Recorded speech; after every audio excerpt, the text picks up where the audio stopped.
అలసిన వానికి ఊరడించు మాటలు. సహోదరుడు భక్తి సింగ్ గారి పరిచర్య నుండి సేకరించిన అనుదిన ధ్యానములు. అక్టోబర్ 25. మన పౌరస్థితి పరలోకమందున్నది. ఫిలిప్పి 3:20. ఎఫెసీ 1:22లో దేవుని ప్రజలు సంఘముగా పిలువబడుచున్నారు. గ్రీకు భాషలో ఎక్లీసియా అనగా బయటకు లాగబడిన ప్రజలు. మనం పాపములో జీవించున్నంత కాలం ఎవరునూ మనలను బయటకు లాగలేని భయంకరమైన లోతైన గుంటలో పడిన మనుషుల వలె ఉందుము. మనలను లాగుటకు ఒక బలమైన హస్తం, బలమైన శక్తి మనకు అవసరం. పాపము జిగటగల ఊబి వలె ఉండును. అస్సాంలోని కొన్ని ప్రాంతములకు వెళ్ళిన ఎడల ఈ ఊబిగల ప్రాంతములు కనిపించును.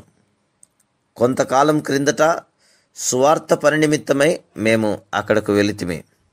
ఒక ప్రదేశమునకు వెలుటకు అరణ్యములు, సెలయేర్ల ద్వారా వెళ్ళవలసి వచ్చింది.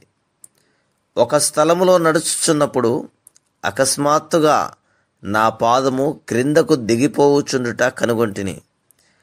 నా స్నేహితుడు నన్ను లాగవలసినంత లోతుగా నేను కూరుకుని పోతిని. ఎవరునూ ఎన్నడూనూ తమ అంతట తామే బయటకు రాలేరు. అతడు బయటకు వచ్చుటకు ప్రయత్నించినచో ఇంకా ఎక్కువగా కూరుకొని పోవును. ఆఫ్రికాలో అనేక పులులు మరియు సింహములు జిగటగల ఊబులలో చనిపోవును. జిగటగల ఊబి జంతువును లోపలికి లాగుకొనును. అది ఎంత బలమైనదైనప్పటికీ దానంతటా అది బయటకు రాలేదు. కీర్తనకారుడు ఇట్లు చెప్పుచున్నాడు: నాశనకరమైన గుంటలో నుండి, జిగటగల దొంగ ఊబిలో నుండి ఆయన నన్ను పైకెత్తెను. నా పాదములు బండ మీద నిలిపి నా అడుగులు స్థిరపరచెను. 40వ కీర్తన 2వ వచనము. లోకమును కూడా నాశనకరమైన గుంట లేదా జిగటగల దొంగ ఊబితో పోల్చవచ్చును.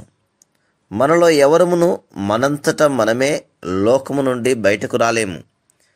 ఇశ్రాయేలు ప్రజలు వారు ఐగుప్తులో నుండి బయటకు తీసుకొని రాబడినప్పటికీ, ఎన్నో అద్భుతములు చూసినప్పటికీ ఇంకా ఐగుప్తులోని వాటి కొరకు ఆశ కలిగి ఉన్నారు. ఇదే విధంగా చాలామంది తిరిగి జన్మించిన వారికి తమ పరలోకపు పిలుపు తెలియదు. వారు లోక సుఖము కొరకు ఆశపడుదురు. ఎంతమంది విశ్వాసులు సినిమాలు చూచెదరో, లోక సంబంధమైన పుస్తకములు చదువుదురో వారు సొగసైన వస్త్రములు ధరించుదురు. ఇది ఆశ్చర్యము. వివాహ సమయములలో వారి లోక సంబంధమైన వస్త్రములు, లోక చిత్రములు, లోక సంభాషణ ద్వారా వారిలోనున్న లోకమంతయు బయటకు వచ్చును. వారి వస్త్రములు, అలవాట్లు, సంభాషణలు చూచిన ఎడల లోకము కనబడును గనక వారిని ఎవరునూ తిరిగి జన్మించిరని తలంచరు. 2వ కొరింథీ 6వ అధ్యాయము 14 నుండి 18 వచనాలను చదువుము. ఒక హైందవుడు క్రైస్తవునిగా మారననుకొనుడి. ఇంకా అతడు ప్రతిదినము గుడికి వెళ్ళడు గాని నెలకు ఒకసారి వెళ్ళుటకు, 3 నెలలకు ఒకసారి వెళ్ళుటకు తీర్మానించుకొనును. అతనిని క్రైస్తవునిగా నీవు అంగీకరించుదువా? అది అసాధ్యం. ఇదే విధంగా మనము లోకములో నుండి బయటకు లాగబడినప్పుడు ఏ విధంగా లోకస్తులతో సహవాసం కలిగి ఉండగలము? మన సంభాషణ, అలవాట్లు, వస్త్రధారణ, సహవాసములందు మనము అన్ని విధములలో ప్రత్యేకముగా ఉండవలను. తిరిగి జన్మించితిమని చెప్పు విశ్వాసుల మధ్యలో కూడా ఈ లోకము కనబడుట ఎంత విచారకరం.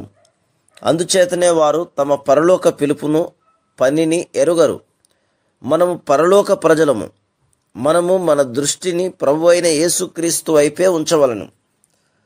సంఘము అను మాటకు మనం సరైన అవగాహన కలిగి ఉన్నచో లోక ప్రజలను అనుకరించు శోధన నుండి విడుదల పొందుదుము. మన సంభాషణ, అలవాట్ల ద్వారా మనము ఆయన ప్రజలమని, ఆయన సంఘమని నిరూపించవలను.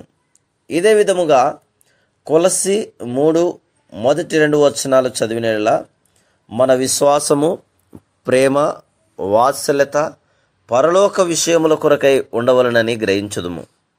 నిజమైన సంఘము మన ప్రభువైన యేసుక్రీస్తుచే లోకము నుండి, లోక విషయముల నుండి బయటకు లాగబడిన వారితో నిండియుండును. మనము ద్వేషించబడినప్పటికీ, తృణీకరించబడినప్పటికీ మనము లోకములోనికి వెళ్ళకూడదు. అయితే ఆయన నామమును బట్టి నింద, దూషణ భరించు ఆధిక్యత ఇవ్వబడినందుకు దేవునికి కృతజ్ఞత చెల్లించుట అనున్నది ఎంతో అద్భుతమైన అనుభవము. Praise the lord.